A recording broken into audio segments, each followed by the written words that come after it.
원자재 가격 급등으로 인한 건설 현장 공사 중단 긴장감이 계속되는 가운데 정부가 기본형 건축비 추가 인상 방안을 검토하는 것으로 파악됐습니다. 주택 공급에 차질이 생길 수 있다는 우려가 이어지는 만큼 최근 치솟은 자재값 부담을 반영한다는 취지인데요. 오늘 국회 관계자 등에 따르면 국토교통부는 매년 2차례 진행하는 정기고시 외에 수시고시로 기본형 건축비를 재조정하는 방안을 검토하고 있습니다. 국토부는 매년 3월과 9월 기본형 건축비를 정기고시하고 있는데요.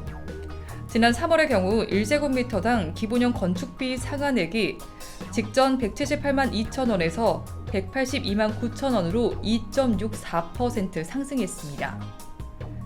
국토부 관계자는 기본형 건축비는 정기고시 사항이지만 원자재 가격이 급변하는 경우 수시고시도 할 수 있다며 자재값이 급변했다는 게 통계로 검증되는 경우 조정할 수 있다고 설명했습니다.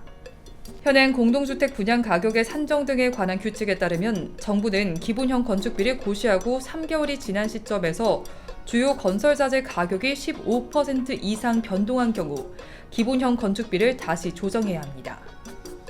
기본형 건축비가 오르면 분양가 상한제를 적용받는 아파트의 분양가도 같이 오를 수밖에 없습니다.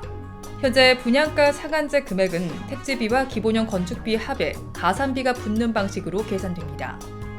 그럼에도 추가 인상을 검토하는 배경에는 최근 건설 자재값 급등이 자리 잡고 있습니다.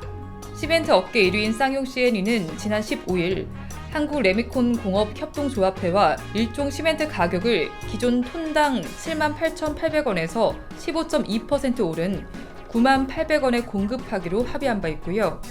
철스크랩 평균 가격도 지난 3월 중순 톤당 72만 1,000원으로 지난해 12월 61만 3,000원에 비해 17.6% 정도 상승했습니다. 자재 비용이 상승하면서 착공이 지연되거나 공사가 중단되는 상황도 이어지고 있습니다. 실제로 국토부에 따르면 올해 1월에서 2월 전국에서 착공된 주택은 4만 4,352가구로 지난해 같은 기간 7만 288가구와 비교했을 때 36.9% 감소했습니다.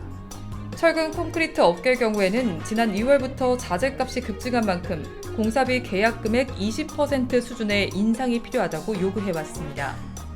3월에는 전국 철근 콘크리트 연합회가 이달 20일에는 호남 제주지역 연합회가 협상에 불응한 현장을 대상으로 셧다운에 나서기도 했습니다.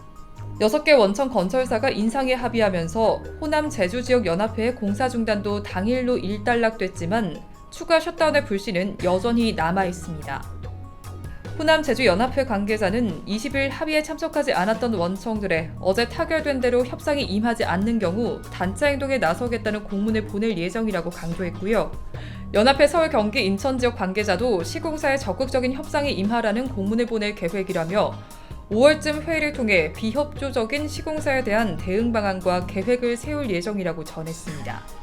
국토부 관계자는 원가 변동분에 반영하면 공급에 미치는 부정적 영향을 최소화할 수 있지 않을까 생각한다며 정부 차원에서 기본형 건축비가 원자재 가격을 반영할 수 있도록 하는 게 가장 효과적이라 가격 추이를 모니터링할 예정이라고 덧붙였습니다. 이상 다른 부동산 뉴스였습니다. 좋아요와 구독 부탁드립니다. 고맙습니다.